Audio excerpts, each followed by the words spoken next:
Welcome. In front of me is a Samsung Galaxy Tab Active 4 Pro, and today I'll show you how you can enable and set up your Do Not Disturb mode. So to get started, pull down your notifications by swiping down from the top of your screen like this, and swipe down once again to extend the list of visible toggles. Now one of those visible toggles should be Do Not Disturb mode. For me it is right now active and it's right here. Let's turn it off. So once you see it, you can hold it the first time around. This will take you to, well, number one, the option to turn it off for some period of time, but you can also access settings by selecting details right here. And you can see we have the settings for our Do Not Disturb. So you can choose things like the schedule mode right here for how long, which allows you to choose what happens when you press on the toggle.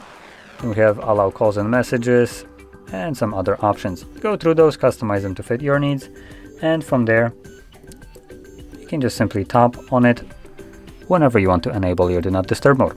And additionally, you can also hold it on here and then select that maybe you want to turn it on for like 2 hours. I'm gonna select that, select done, and now it's going to enable itself for 2 hours, and after 2 hours it will automatically turn off.